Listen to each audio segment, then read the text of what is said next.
Slide right up.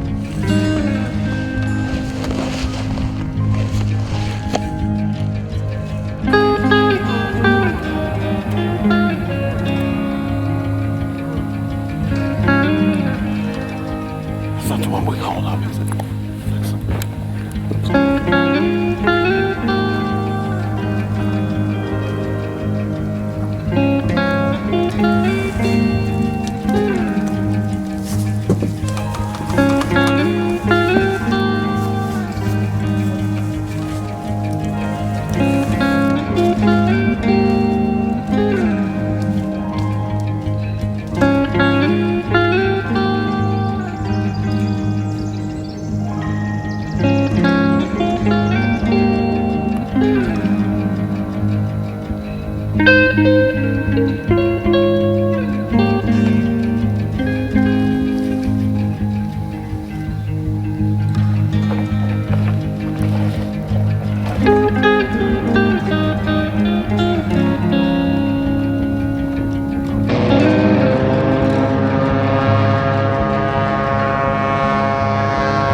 That'd take a while.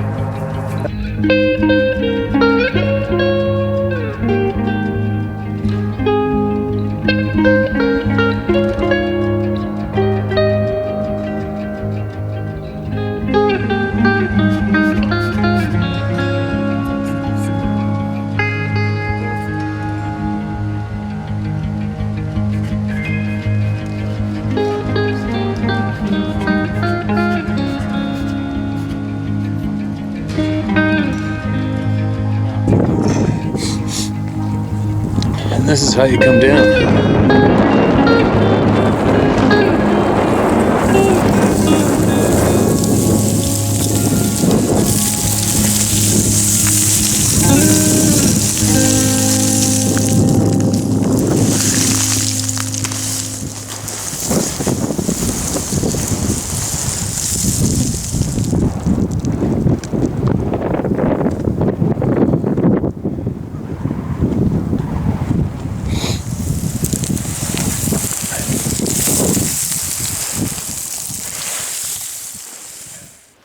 Finally sitting down. This is my personal time of the day where it's all mine. We're gonna sit down, listen to somebody talk, although they're using my mouth. Right? Got all my turkeys done, processed, cleaned up, packaged, frozen. I stuck a half a turkey in the oven for tonight. Nobody's home, got the house to myself except for all the animals, so that's no big deal. Little devil dog puppies out on the porch, sticking close to home, chewing on absolutely everything. And I can't have her in here right now or else she would drive me bonkers trying to do this. Anyway, not much to rant about right now except the usual shit that's going on the planet and stuff getting pointed out to me non-stop. And believe me, if you're pointing it out to me, I'm probably already on it. But I haven't been listening to my sources lately since I've been back because it can... That doesn't engulf me in a way, but it keeps me tunnel visioned on all the wrongs going on. And at times it seems to me that, you know, we're getting it pointed out. It's pointed out to us. It's in our faces nonstop. The crimes being committed globally, especially from our current leaders. And I've seen enough. I've heard enough. Okay, I get it. I see what they're doing. I see what everybody's doing. I see what everything's been done. When is the majority of the people in the outlets going to start preaching the remedy? Right? Let's fix it. It's time to fix. Pointing out it's getting old, but it's time to fix everything, right?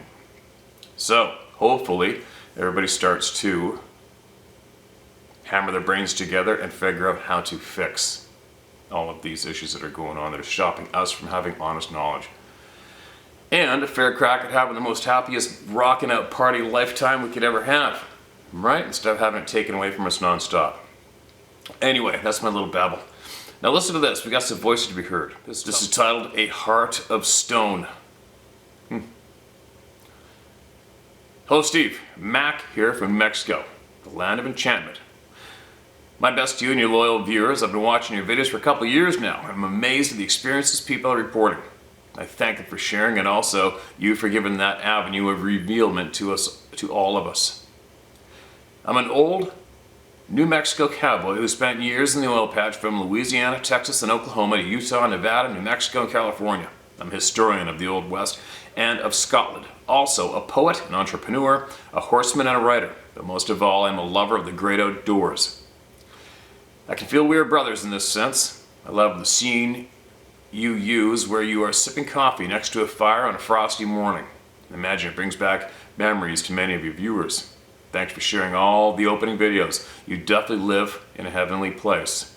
Please let me share some of my own experiences. My first encounter was in the Pecos Wilderness, east of my hometown of Santa Fe, New Mexico. In the summer of 1977, I was backpacking with some friends to one of the high mountain lakes that adorn the region. I was 17 and full of energy, climbing all over these majestic mountains. After a long day of hiking, we had decided to camp in a meadow near the base of Santa Fe, Baldy, 12,630 feet. Early the next morning, one of my friends and I decided to hike one of the surrounding mountains to look for a lake we had heard of once called Lost Bear Lake. My good friend Jack and I left our other friends at our base camp, and the two of us headed up the mountain from the green meadow below. We had made it about a mile off trail into the thick forest when we stopped and took a swallow of water from our canteens. Being accustomed to the forest, we both commented on how there wasn't a sound around us. Usually we'd hear something, at least a bird or a chipmunk or even a mosquito buzzing your ears. All was quiet, only the muffled sounds of a stream that was close by. At that very moment, just north of our position, there was a couple of loud cracks and snaps, and then a big old pine tree fell to the ground, shaking the whole area. My buddy Jack, an experienced outdoorsman, he looked at me and whispered, "What the F was that?" I kind of laughed and said it was just an old tree that had met its final demise. Strange though, I commented to him, there's no wind at all.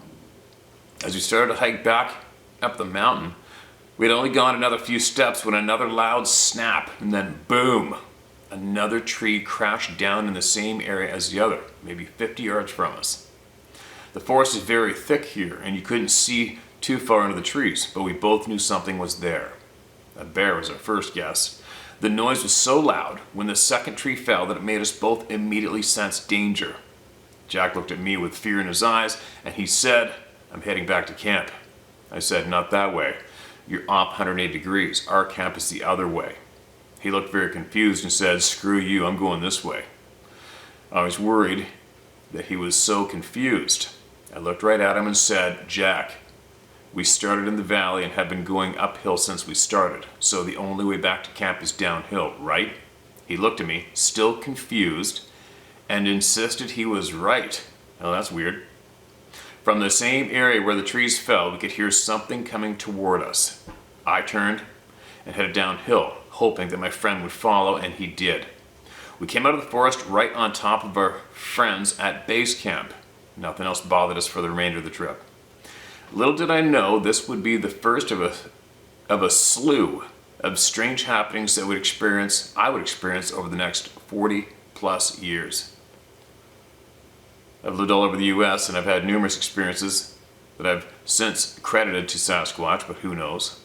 The next year, another close friend and myself were backpacking in the same area, but we were headed into a wilderness lake called Lake Catherine.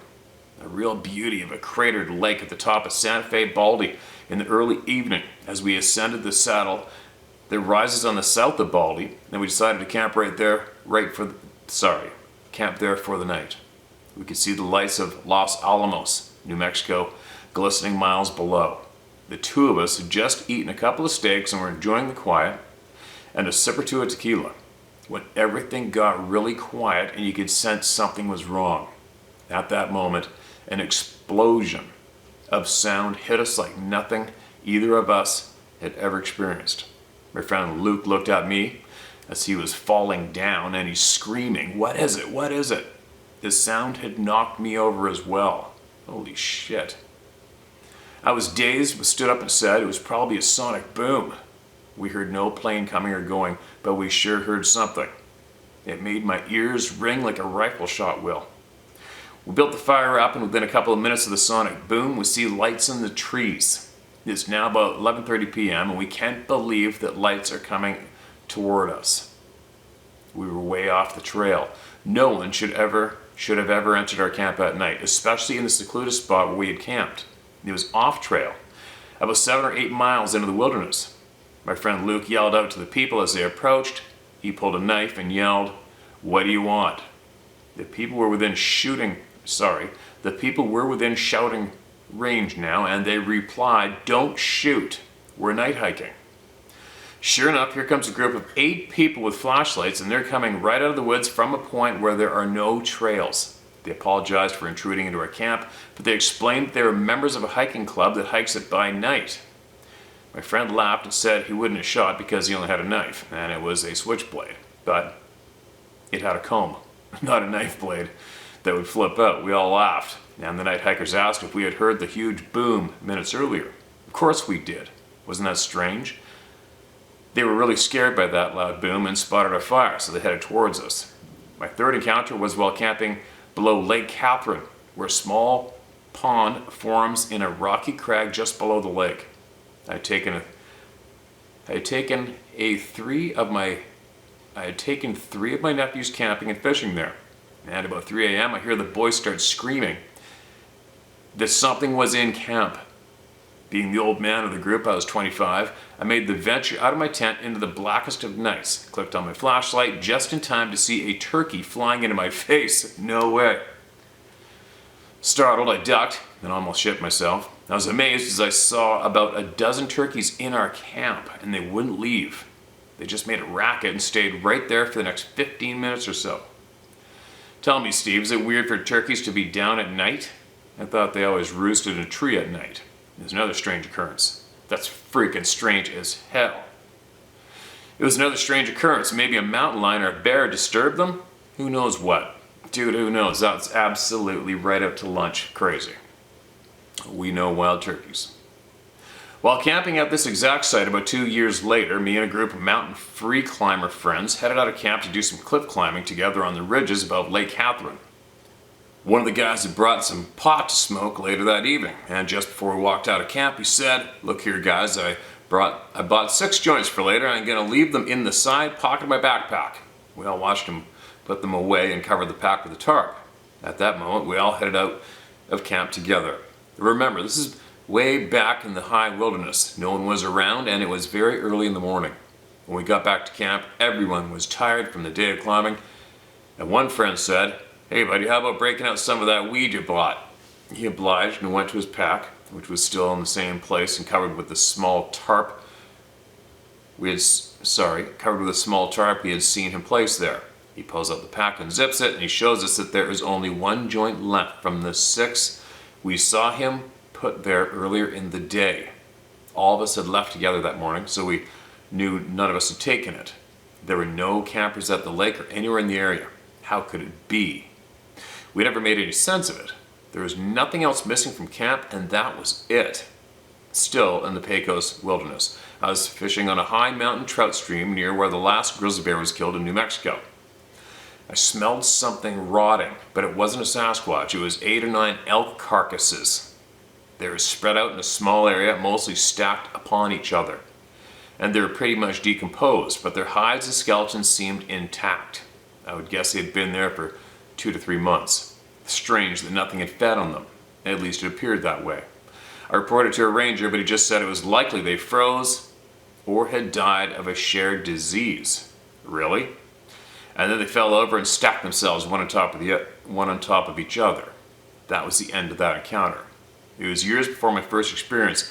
In 2004, or around that time, I had moved to a small town called Incline Village, which is on the north side of Lake Tahoe, on the Nevada side, just a couple miles from California. I fished all over the High Sierra and had 2 experiences here, both at lakes in California.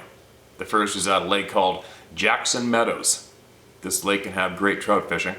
One summer evening, my brother and I were fishing from the shore, and we decided to stay and try for a big brown. Nothing but rainbows that evening, but plenty for a fish fry. By that time, we'd packed up and it was getting really dark. We slowly hiked up the hill to the road where we had parked. We got into the truck and realized that we had left our fish on a stringer down below the shoreline. I volunteered to go down and grab the fish while my brother sat in the truck about 80 yards above. The lake was down.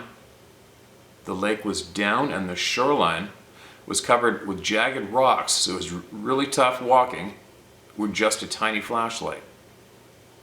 I finally found the fish, and as I was turning to go back up the hill, my flashlight died. I'd gone about 3 steps back to the truck when I heard a tremendous growling roar. And I mean, this was super loud, and you could feel the vibrations instantly. It sounded as if whatever was making the sound was between me and the truck. I couldn't see it, but I made a wide berth around the area, and the roar came from, and I picked up my pace. I finally get out of the rocky area, and I hear my brother yelling from the truck. He said, "Something is by the truck." Almost to the road, I yelled for him to drive further down the road and pick me up, and he did. And man, was I glad to get inside. "Let's get the hell out of here," I yelled. The roar we heard was so loud, it was really intimidating. My nickname is Big Mac, and I'm a big old man. Nothing really scares me, but this did. I was amazed at the volume and the deep guttural sound. The next encounter was at Stampede Reservoir, not too far from the previous lake. These areas are close to where the Donner Party got stuck so many years ago. I can testify to the remarkable snows in this part of California. One year at my house in Incline Village, I had roughly 60 feet of snow for the season. What? Anyway, I had gone out fishing alone this particular day and was fishing a small cove that was formed on the right side of the dam. It's a sweet little spot to fish from, and a friend told me to get ready because the pigs like to jump there, referring to the Mackinaw that hang close to the dam. I was tossing a spinner and stopped for a moment just to take in the scenery, and at that moment I hear the sound of something huge landing in the water. The lake was very calm that day, and you could see a way into it. The funny thing was that you couldn't see any ripples on the water from the trout feeding. Again, I hear a huge splash. I turn quickly, no ripples. The water is like glass, no chop at all. I walked about 10 to 15 yards down from the cove to try my luck from a different spot at the dam. I hear a commotion from the cove and turn to see a Mackinaw chase a nice rainbow onto the sandy shore of the cove, where I'd been fishing minutes before.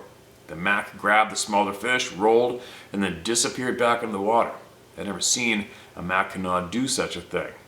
I headed back a few yards to the cove, not paying attention to the lake, and I hear another huge splash. The best way I could describe it was to imagine a basketball-sized rock being thrown 20 feet into the air and falling into the water. Ka-plunk. It sounded like it was only a few feet away, but again, there were no ripples on the water, and I could see way out into the lake, but nothing to indicate where a fish would have landed. I remembered my friend telling me that this spot was known for the pigs jumping, so I just kept on fishing. I must have heard the same ka-plunk kind of splash a dozen times, but I never saw any ripples. I sat and ate some lunch right there in the cove, placing special attention to watch the lake for any jumping Macs. Nothing, until I would look away. I could hear the sound, but never saw a fish jump anywhere. So frustrating to me. Suddenly had a feeling of dread come over me. Not a good feeling. Steve, a quick note, when I was a 3-year-old boy in Santa Fe, I was attacked by a swarm of wasps. I was covered with stings, over 110 in all. They stung my eyes, ears, nose, inside my mouth, just all over me. I nearly died. I can remember the moment well, even 59 years later. I've experienced a lifetime of panic attacks because of that moment. Man, no shit, that sucks. I don't take drugs to control them. The feelings just come over me suddenly, just like a feeling of dread I was having at the lake, but somehow very different.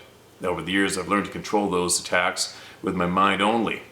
I look at them as more of a nuisance now, and I was really happy when I taught myself to control them. Back to the lake. There's a large hill just to the right of the cove where I was fishing, the top covered with pines. I glanced up and thought I saw something big move from behind one tree to another. My mind said bear, but my eyes said it was too big. Again, a feeling of dread came over me. It was nauseating, and I began sweating. As much fun as it was fishing there, I thought maybe it was time to scram. I walked about a quarter mile back to my truck and was feeling really bad, I got in the truck and started driving home, and the further I got from the lake, the better I felt. This day was one of the weirdest of my life. Panic attacks begin with a fight or flight response. This experience is best described as leave or die. That's crazy, man. So now I'm fast forwarding back to New Mexico. My folks have become elderly and needed help, so I moved back from Nevada and spent the next 14 years taking care of them until their passing. They lived in the foothills of the Sandia Mountains. They bordered the city of Albuquerque on its eastern side. I stayed there with them as my dad was sick with cancer and my mom was getting feeble. Steve, I did hear you say your grandfather was a bomber pilot. So was my dad. He was a B-24 pilot. My folks had a big home, and being so close to the mountains, they were frequented with wildlife. Coyotes, bobcats, mountain lions, deer, and the occasional bear. I worked nights on line, so I was up very late most nights. I had a small office and an adjoining bedroom that was on the back corner of the huge old frame they had. On the back corner of this huge old home they had. Where did I find the word frame? Several times while I was sitting late at my computer working, I had what sounded like a handful of gravel being tossed at the window directly in front of my desk. There were blinds on the window, so I couldn't see anything, but the loud noise made me jump right out of my skin. I couldn't believe it didn't break the window. The next day I went outside the walkway in front of that window and there was no signs of gravel anywhere. Like I said, this happened several times. Now it gets stranger. My bed was situated in the back corner of the very back of the house. After the third time I had the gravel hit the window, I again went outside to investigate. There on the stucco directly outside from the wall where my bed sits, there was a huge white handprint. It seemed almost chalky white, but it was an amazing handprint. I would guess 12 to 14 inches from the bottom of the palm to the tip of the fingers. My brother came over and checked it out, but he couldn't imagine what could have made it. It made me nervous knowing that the handprint was a few inches away from where I had laid my head to sleep. Unfortunately, it rained before I went to get a picture of it, and the rain mostly washed it away. I've remained curious about that huge handprint. Oh, and there was no gravel on the walkway, once again. A few days later, I was telling my mother about a young man on an Alaska TV show I viewed. The young man didn't have money for a present for his mother, so he went out and found a heart-shaped rock and gave it to her. My mom said how nice that was, and that she'd like that gift too. A few days after that, I again experienced the sound of gravel hitting the window in the middle of the night. Early the next morning, I went to check the walkway outside the window, but there was no gravel. Just a small heart-shaped rock. No shit. I'll include a picture of at the end of the email. Needless to say, I was amazed at the find and gave the stone to my mom. She loved it and kept it near until her passing. Strange that the rock was there, as I had swept the walkway the day before. Another weird happening in my life. I've always been an outdoorsman, fishing, hiking, and hunting from an early age. I went hiking in the Sandia Mountains one fall around 1990. I was about 30 years old, enjoying the hike when I spotted a small canyon that looked challenging. Hiking up the canyon, I found a small stream, which is fairly unusual on the western slope of these mountains. I followed it up a little ways and came upon some large boulders that were stacked across the western side of the small canyon. The small stream flowed between these rocks, so I climbed up through them, and to my surprise, there were what I thought were Indian petroglyphs on top of the highest rocks. I continued hiking up higher on the mountain when I spotted a giant granite boulder field that was located on the north side of the canyon. Instead of continuing the hike, I just did some boulder hopping, and while doing this I found some red paint faded on one of the rocks. It looked like a Spanish surname with a date that was indiscernible, but it looked like 15XX. I could only see the first two numbers, but it excited me as to how old it could be. I hiked a bit longer and then turned back for the long hike back to the truck. I was remembered finding that secluded place and thought of it often. A couple years ago, I took one of my brothers and two nephews on a hike to rediscover this place I had seen about 30 years prior. When I got to the waterfall, the stream had changed course over the years, and now it skirted around these big boulders. I still was able to climb up through the rocks, and there I showed them the petroglyphs I had found so long ago. This time I looked closer and discovered that they were actually what looked like Spanish mine/treasure markings, likely from the times of Coronado's adventures and the search of the 7 cities of Cabola, or the cities of gold. Just as we started to discuss this, my brother told me that he was feeling sick and anxious and he wanted to leave. He was about 70, so I took him seriously and we all headed back to the truck. As we exited the canyon, the small stream disappeared into the granite sands. I started feeling uneasy as well, and when I stopped to rest for a minute, I noticed what looked like bear scat, but it was everywhere. There must have been over 200 piles of scat over this small area. I noticed it had juniper berries in every pile, and it was simply amazing how many piles there were. I've hunted, hiked, and fished the mountains for many years and never saw anything like this. I saw lots of tracks, but none too vivid. Then I saw one really good print. The granite sands were moist and cast a great print that was about the size of my hand. I clicked a quick picture, forgetting to place something next to it for a reference, but it was about the same size as an average man's hand. The uneasy feelings I had continued, like I was being watched. I picked up the pace and we all got back safely. Steve, of all these encounters, I only got that one glimpse of something big and black moving between the trees above me when I was at Stampede Reservoir. Otherwise, I never saw anything that I could say was definitely an encounter with a Sasquatch, but I feel watched when I'm in the forest. Not always, but many times that feeling of dread has come over me. It's not a panic attack. I know them better than anyone else in the world. I'd imagine it's more like leave or die. I've included some pictures of the area of my encounters. I would like your opinion on as to what kind of animal left the track I found. I also included pics of the treasure symbols I found. I thought you might find them interesting.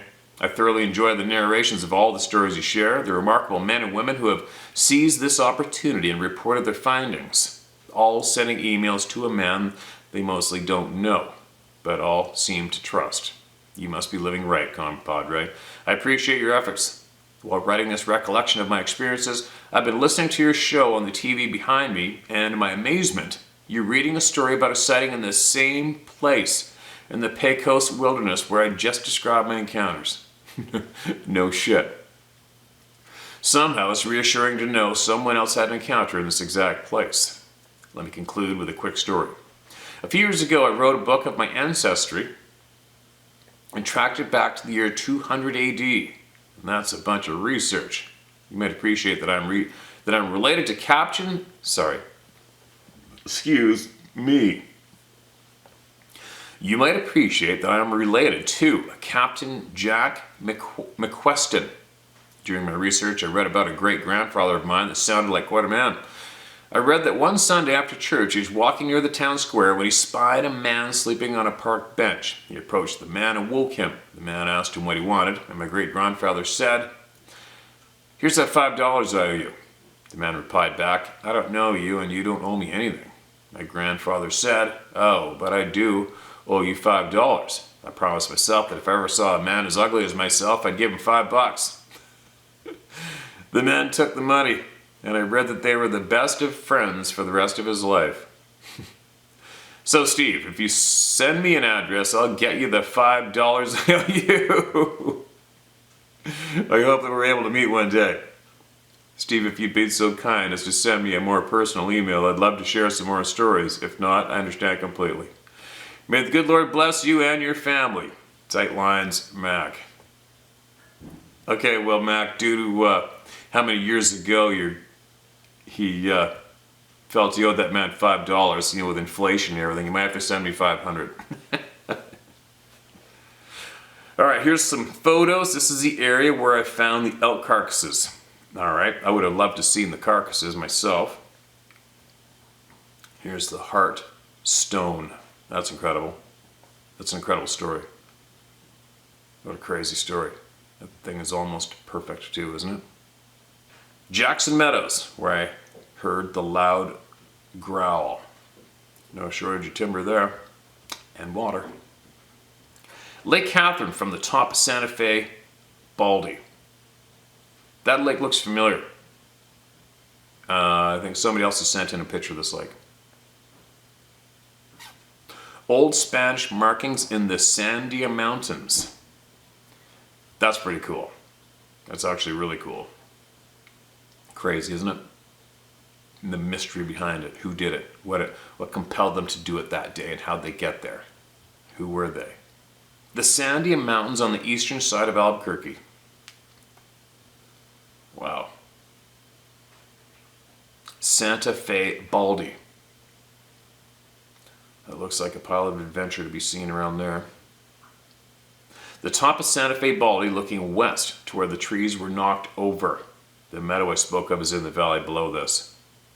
I wonder if you guys ever went to see if the trees were actually knocked over, if there was any trees laying down. I'd be curious to know that one. Stampede Reservoir looking towards the cove and the hill where I saw something move between the trees. The unknown kind of track I found in the Sandia Mountains. Notice the left toe seems injured or deformed. That's an odd print for me, man. I mean, right now, my first glance is telling me that that is two deer prints.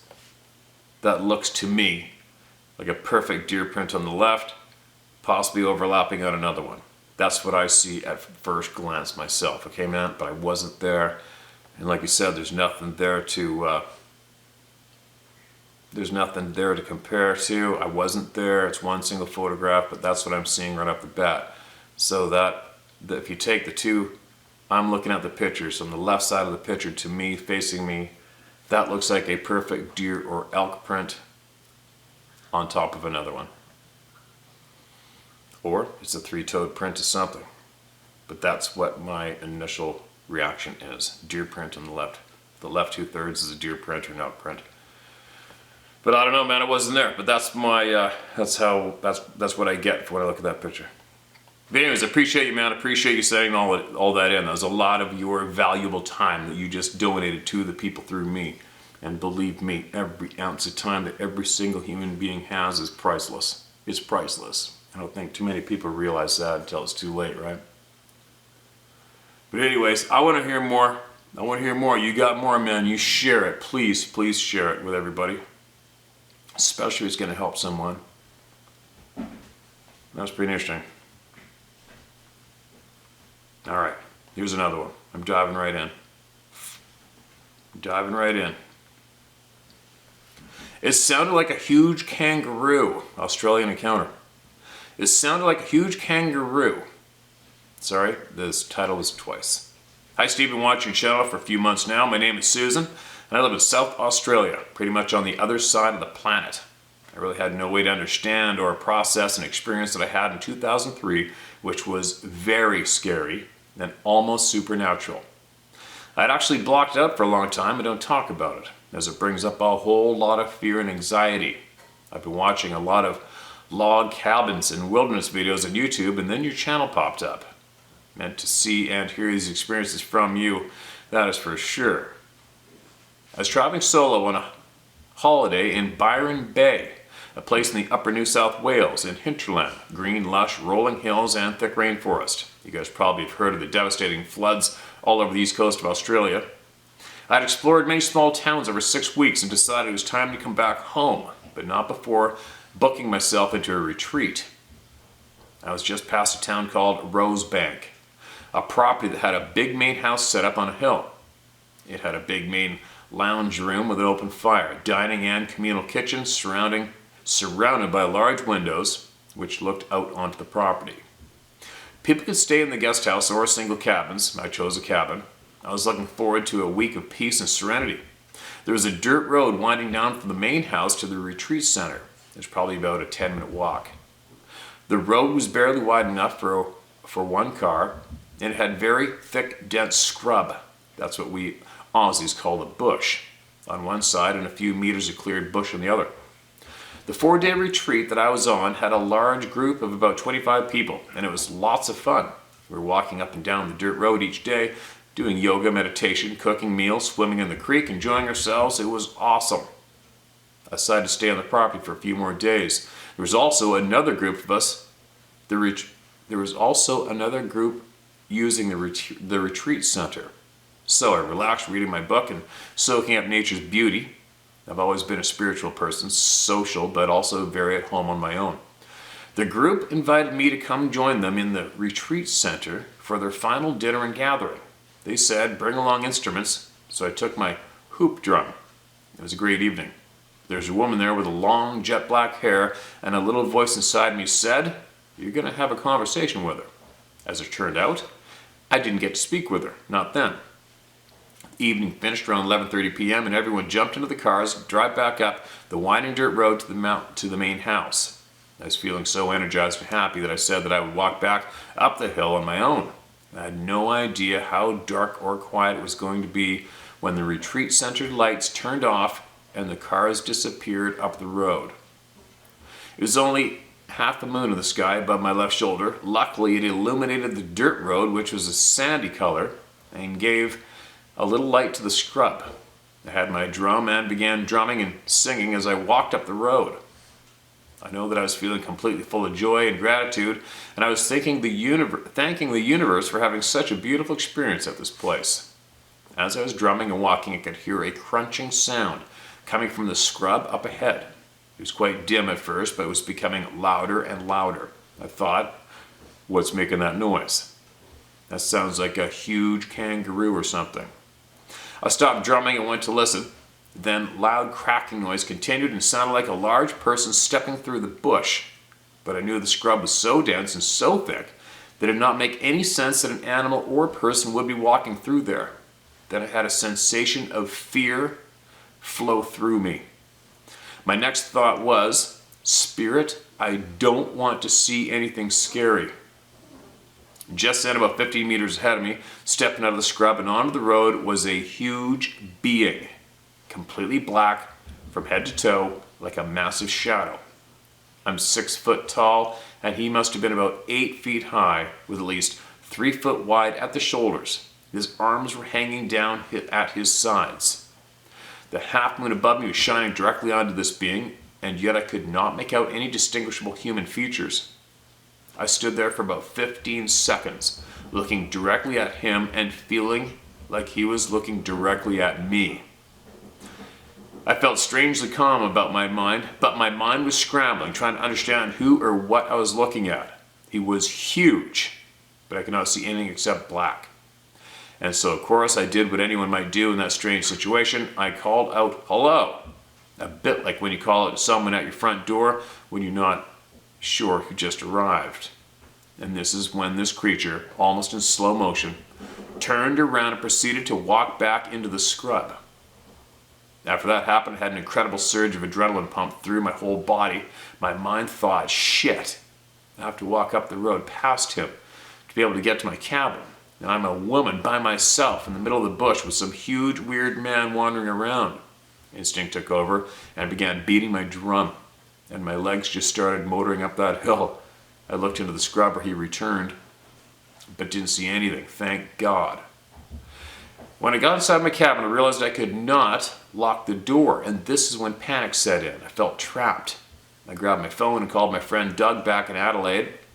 I was explaining to him what had happened when the loudest bang you could imagine came down on the roof directly above my head. I froze. Doug asked, "What the hell was that?" And I said, "I don't know, but I'm going to make a run for the main house. Please stay on the phone with me." I'm the sort of person that would confront a threat and fight, but in that cabin I felt cornered, so staying there was not an option. Now, what happened next was very strange. After hearing many of your stories and also some of the Indigenous Australians sharing their experiences with these beings, I now believe they are also capable of shapeshifting. As I opened the cabin door and began running towards the main house, I had a huge fruit bat swoop down and smack me in the middle of my forehead, making me fall backwards onto the ground. No way. And this is when I lost my shit and lay there shaking in fear and laughing and crying at the same time. And this is when a person came out of a cabin up the hill, and I really cannot remember too much what happened next, other than I went into complete shock. I felt like I was going to vomit, and went with her into her cabin and stayed there until morning. Understandably, I did not sleep a wink. Very early I went up in the main house kitchen and still feeling completely traumatized, and guess who was there? The woman with the long black hair. She said good morning, and then soon realized I was in distress and asked me if I was okay. I poured out my whole encounter to this woman, and incredibly, she validated it and said, "Oh wow, you've seen the tall man." Apparently her daughter had an encounter a few years back. She described him as an ancient being that lived in the bush. I said, but he's real because I heard him and saw him. She said, he is real, but also spirit. She asked what I was doing at the time, and I said I was drumming and singing and feeling so much joy and giving thanks, and she said that he was attracted by my energy and light. The next night was my final night, so I packed my things in the day and decided to stay in the main house. That night when I was reading in the lounge room, I had a very strange sensation of being watched. And just then, the two cats in the room both sat up and stared straight out the window. So I said in my mind, no more. I went to bed with headphones on, and I was thankful to leave the next day. I tried to share my experience with my family, and they could see that something traumatic and very real had happened to me, but they couldn't really understand. In fact, I still thought it was a tall man for a long time. A few people mentioned Yowies, but that sounded ridiculous to me. Not now. A Yowie is an indigenous name given these beings by the Aboriginal people. Seeing your YouTube channel and hearing these stories triggered my buried memory. But after hearing more from your community and that you mentioned Australia, I decided to do some investigating. Incredibly, we have the Australian Yowie Research website, and there's been hundreds of sightings, even here in Australia. There seem to be two main types here, a very large black Yowie and a smaller 4 to 5 foot reddish brown type.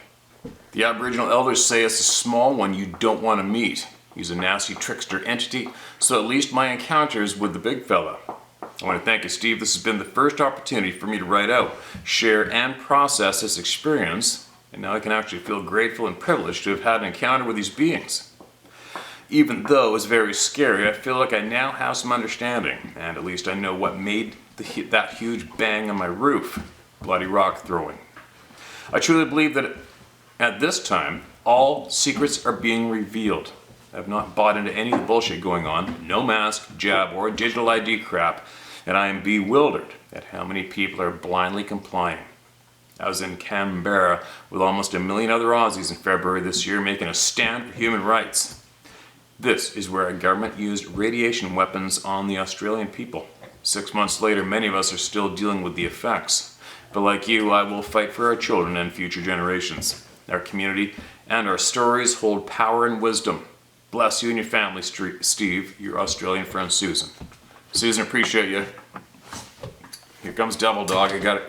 Oh, no, there she goes. Okay. She went right underneath the tripod. Anyway, the radiation weapons, I've never heard of that myself yet. If you want to write back or somebody wants to comment on that, put a link, whatever, in the comment section below. That's probably something the world needs to hear about and have pointed out if it's factual truth, right? Pretty alarming. And good for you standing up for your rights and other people's rights. That's what we all have to do. What are you chewing? You're gonna see how big this little sucker is now? Come here. It's weird how her color and her size is changing so rapid. It's really weird to watch. Where'd you get that stuffing? Great. Yeah. What'd you chew? I got a mirror right there behind the camera, which is showing me the camera's still recording. And she's looking at herself in the mirror. You little goofy dog. All right, no, enough of you. Beat it. Right under the tripod. Okay, hold on a minute. Anyways, yeah, I also, I'm aware of the thermal video footage those avid guys in Australia pulled off when they caught those beings. 2 of them, I believe. I think I had 2 of them on camera. Good for them. I mean, that was a goal they set up for themselves, and they pulled it off. And it's usually a pretty difficult one to pull it off, but they did it. It's pretty cool. But anyway, moving along. The good thing is this is going to help, right? It'd be interesting if you write back, seeing as how this is definitely your first time sharing this way. It would be interesting. I'd like to hear from you again after you hear your story read online to literally tens of thousands of people. I'd like to hear back from you again. if you would, and let us know what that did for you. What did it just feel like hearing me read your story online, word for word, and possibly what you reply with will help other people knee-jerk into getting down to business and getting their experience shared off their chest, whatever, in a safe place. I think that'd be really cool. But anyway, I gotta get rolling. I got other things to do. Had a late night last night, made some new friends here in town, and went to a bit of a man cave gathering and had a bunch of beers and stayed up late. That was kind of fun. Not too much, but enough to make me kind of go, "Urgh." So I'm gonna get rolling, get moving, and tomorrow's gonna be a bright new day. And I think Sarah's almost getting ready to make some of these new hats and other things available to you guys. I asked her if she can get me a Club of No Return coffee mug made for me, for my mornings. And she's down with that, and I think she's going to look into possibly getting a cool one made and then making that available for everybody else so we can fill up our members of the Club of No Return coffee mugs and sit down in the morning with each other and listen to our information being shared and slug back a couple mugs of that stuff and then get on with their day. But anyway, I'm going to get moving. Got things to do, and I'm going to come back and really put in a big effort to get a lot of these emails chipped away at and a lot of these voices heard and a lot of information shared. Anyway, I got lots to share, but just not right now. I'll be back shortly.